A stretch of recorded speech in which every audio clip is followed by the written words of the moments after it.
Chapter 124, Are you looking for this? This time, the team of special police officers that was involved in cooperating with Team 2 was all investigated. Everyone paused the work on hand, and they had to hand in all communication equipment for inspection. Standing and waiting outside the door, Li Dazhuang looked at the special police officers that were all being examined.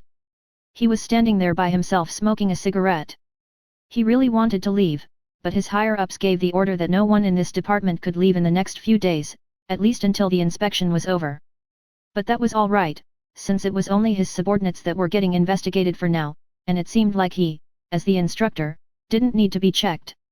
When his colleagues came out, he asked, "What's happening, did they find the mole yet?" His colleagues shook their head. "We still don't know yet. Almost everyone had been checked, and it should be ending soon." Li Dazhuang let out a sigh of relief. Just at that moment, the inspector suddenly saw him at the door and said, "Li Dazhuang, give me your phone." Li Dazhuang's heart thumped, and he immediately said, "I wasn't even involved in this operation." "Inspector, but you were involved in the tactical and operational deployment planning, so you have to be checked." Li Dazhuang was a bit hesitant. "What do you want to check?" "Inspector, hand me your phone, we need to do the routine check." "Li Dazhuang, is that necessary?" The inspector said in a very serious manner, "This is an order, please cooperate with us. Although you are an instructor of the Special Police Force Department, you are still part of the team and need to be checked." After a brief moment of two grown men looking into each other's eyes, Li Dazhuang finally gave up his work phone that was registered with the police bureau. The inspector turned around and gave it to the technician. That was a work phone, so there was obviously no problem with it, so he wasn't scared of it getting inspecting. He already threw the other phone into the toilet. That inspector looked at him and asked again, "Do you have any other mobile numbers in use?" Li Dazhuang became furious right away. "What do you mean? You suspect that I'm the mole?"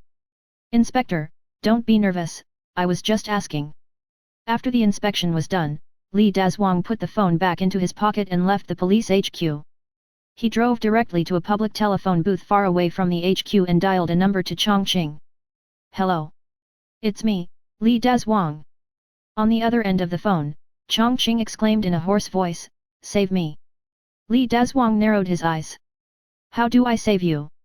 "Hurry and run, your men pretty much all got arrested, and if you get arrested as well, then I will be doomed too. I will arrange for you to get out of the country." "Chongqing, no. I can't leave the country. I will only die faster if I'm not in Huaxia. The underground money house's power is spread all over the world, and the drug lord of South Asia also has money on me. I need you to help me, and I will be safe only if I stay in the country." Li Dazhuang immediately shouted, "Safe my ass! The police already got their eyes on you, how do you want me to help you?" "Chongqing, I haven't been proven guilty yet, and they are just monitoring my villa and can't do anything. But, I don't have much time left. If I can't pay back the money, then I probably won't live for more than 24 hours. Aren't you scared that I will expose you as the mole? Just help me, and I will destroy all evidence and records of our call and text messages." Li Dazhuang's face sunk. "What do you want me to do?" "Chongqing, come arrest me. Just take me to prison for whatever charge, and I will arrange my lawyer to sell all of my estate to bail me out. After that, I will take care of myself." Killing intent flashed past Li Dazhuang's eyes. "Where are you?" "In my villa. I will wait for you at your villa's back door." After hanging up, Li Dazhuang got into his car, and he directly drove towards where Chongqing was. When he went around the alley to get to the back door of Chongqing's villa, he was a bit surprised to find a sedan already waiting there. He honked the horn but was shocked to see that the guy that came out of the car was none other than Su Cheng. Su Cheng got off the car and lit a cigarette. After taking a smoke, he looked at Li Dazhuang and asked, "Where are you going?" Li Dazhuang's face sunk when he looked at Su Cheng, trying to make himself feel calmer. "It's none of your business. Get out of my face." "Su Cheng, are you here to pick up Chongqing?" "Li Dazhuang, I'm here to arrest him. I already got evidence of his crimes, so don't block my way." "Su Cheng, what if I say no?" Li Dazhuang immediately fell cold. "Su Cheng, I've been tolerating you for too long, you know that." "Su Cheng, yeah, I know, that's why I'm here waiting for you." Li Dezhuang just ignored him and directly backed out of the valley in his car. When he got to the front door, he noticed that Chongqing had already been brought into a police car by Wu Gang and the others. Li Dezhuang immediately got anxious, and he got closer to ask Chongqing, "Did you leave anything in your house?" Chongqing gave him a seemingly meaningful look as he said, "There is, it's under my bed." Li Dezhuang turned around right away and charged into Chongqing's villa, going straight for his bedroom. When he nervously flipped over the wooden frame, he didn't find anything under it. Then, he directly ripped open the mattress in an attempt to find their contact records. Just as he was rummaging through the mess, Su Cheng nonchalantly walked over and asked, "Are you looking for this?" Li Dezhuang was shocked. He turned around and saw Su Cheng holding a small book. His eyes narrowed as a chilling light flashed past. Su Cheng casually opened the book and said, "This phone record showed that Chongqing had been in frequent contact with one particular number. I got pretty curious, so I couldn't help but investigate it. It turns out that the owner of the strange number calling with Chongqing sounded very similar to you. That day, I was quite confused.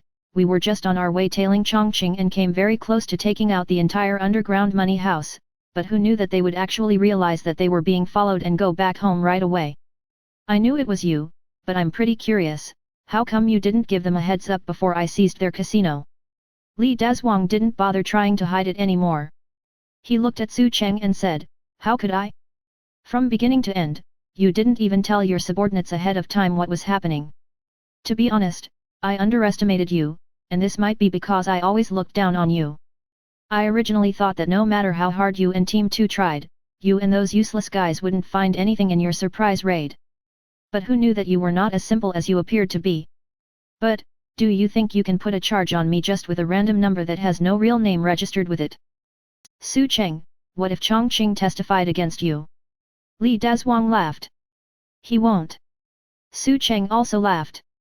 "Why are you so confident?" Li Dezhuang replied, "Let me tell you, I've been a police officer for longer than you. You think that you can ruin me just with a few tricks? I can only say that you are still a rookie. Su Cheng, just because you guys all think I'm a rookie, that's why you are all going to jail right now."